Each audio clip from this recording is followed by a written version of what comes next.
Grief is an emotion many people experience when dealing with dementia. Today we're visiting with Linda Aris. Linda is a social worker and bereavement counselor who will help us understand the grieving process and how to take care of ourselves along the way. Linda, what are some of the losses that you see people experience as a care partner of a person living with dementia? There are major losses that happen, but there are all kinds of little losses that happen along the way. And those might be as simple as we just had Thanksgiving weekend and, Mom used to be the one who made the turkey and did the dinner and had it all together. And now Mom is in a care center and unable to do that. And so the rituals or the traditions that happen all the time change, and that's a loss.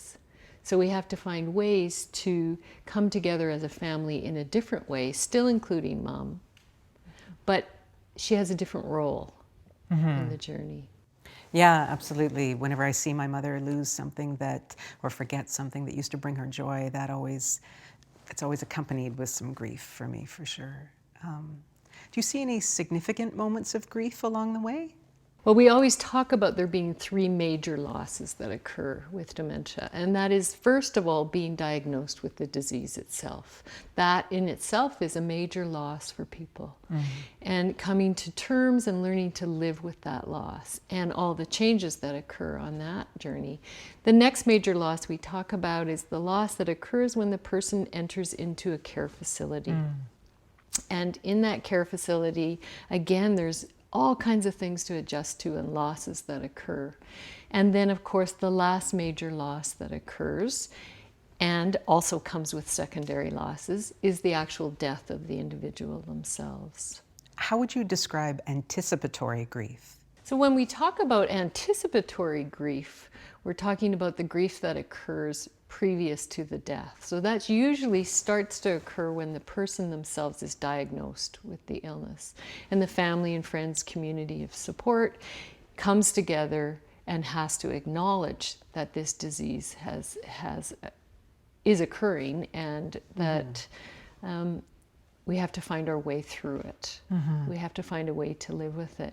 Oftentimes there are multiple losses that go along at that part of the journey. Mom might not remember the name, your husband might not be able to remember how to dress himself. So there's all kinds of things that go along on that. And for many, they think of grief as being something that occurs after the death of a loved one.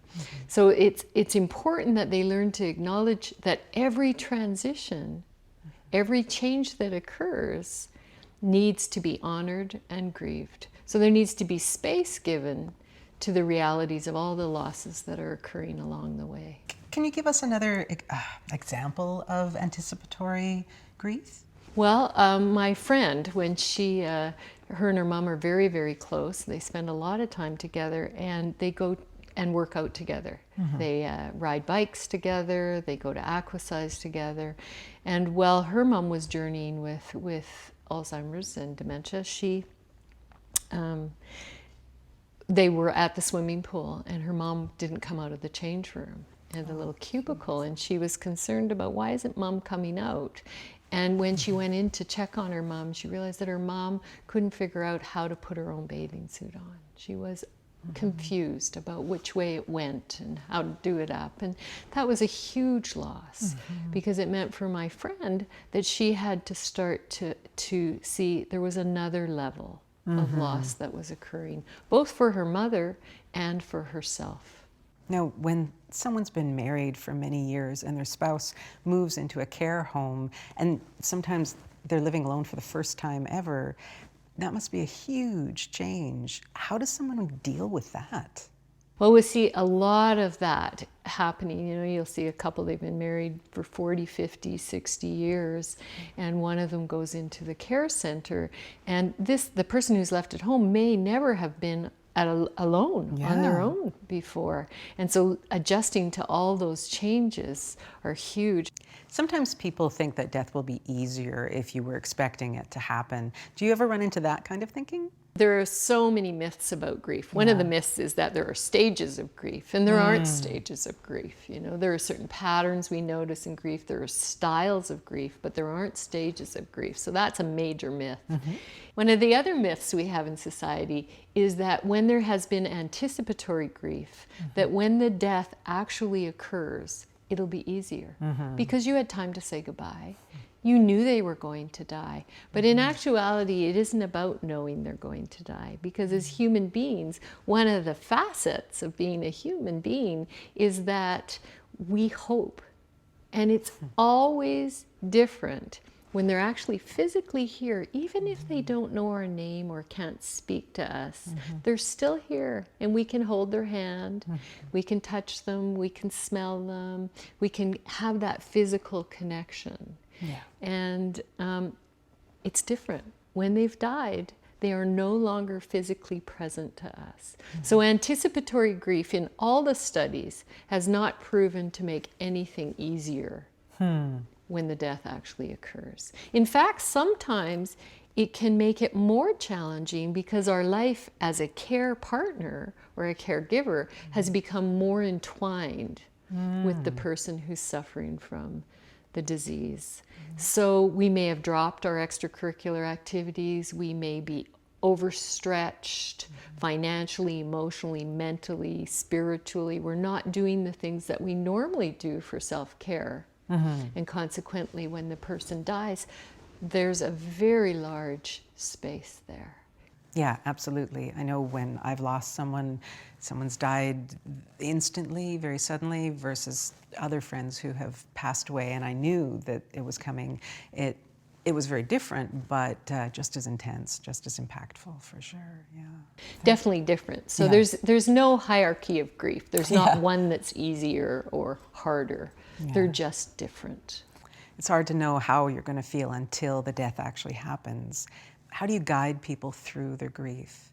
Well, I think it's really important to acknowledge the losses, first of all, that there are losses that are occurring, and to really, really reach out to others on the journey. So whether it be that you go to the Alzheimer's Society, a support group, social workers, different people that are there to support you on your journey, so that you're not having to shoulder it all on your own. So there needs to be open and clear communication within the family itself, as well as looking outside of the family for support. So as we acknowledge the losses, the more we inform ourselves, the better off we'll be.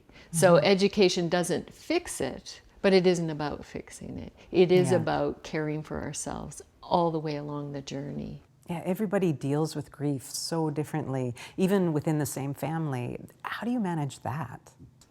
And so this can be a place of conflict in families because we all grieve uniquely.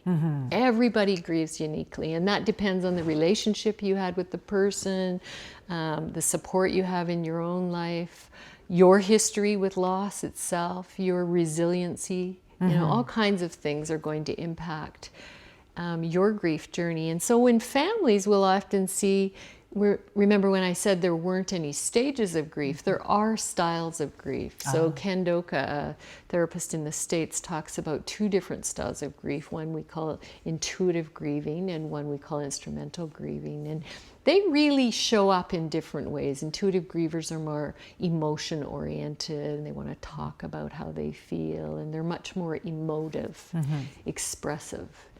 And instrumental grievers are more thinkers and doers with their grief.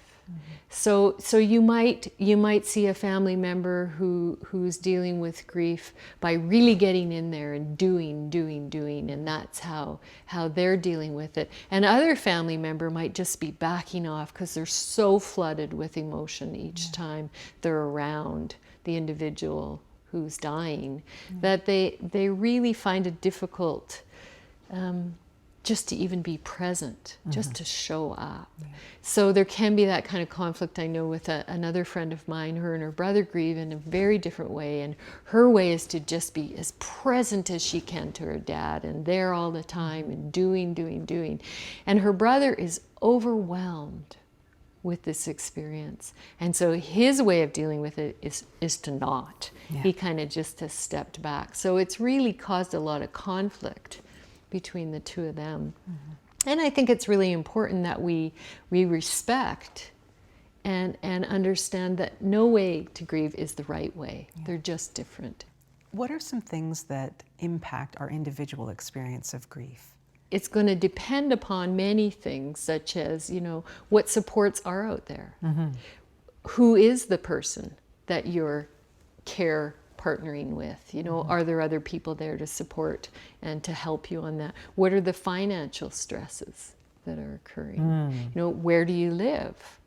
Are you in a center where there's a lot of things available? Or are you out in a small town in rural Alberta where there isn't a lot of support? So all of these things are going to enter in. It is also going to affect, do you have little people at home? Are you trying to care for your little people and a full-time job as well as care for a parent? Or, so what are those things that are occurring?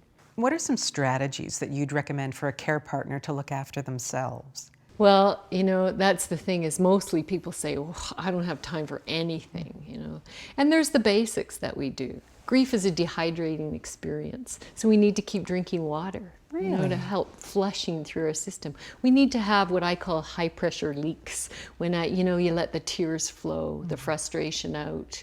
So you're getting out, you're maybe taking a walk, even if it's just a walk around the block.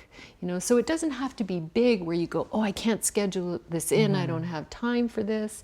But it can be little moments, little moments where maybe you can take that extra 5 minutes to have your cup of tea in the morning, peacefully, before you get the other person up, before you go off to the care center, allowing people to support you. When your friends call and say, hey, I'm missing you, not just brushing them off or saying I'm busy, but saying, hey, what would help? A casserole, because there's multiple losses that happen along the way. And after death, people bring over the casserole, But during the loss journey itself, the anticipatory grief, there's lots of losses, So we call those kind of secondary losses or transitional losses, but maybe those losses, you could get a casserole for that one too, So allowing people to support you. Making space for your faith, if faith is part of your journey, how do you incorporate that into your world? It's giving yourself lots of space to feed yourself, mentally, emotionally, spiritually, physically, whatever it is that you can do to care for yourself. So remembering that grief affects you on all levels. So you're asking for help. Are you reaching out? Are you allowing people to help? Are you caring for yourself in little ways, So those 5-minute holidays, can you just take that 5-minute holiday? Those are some great ideas.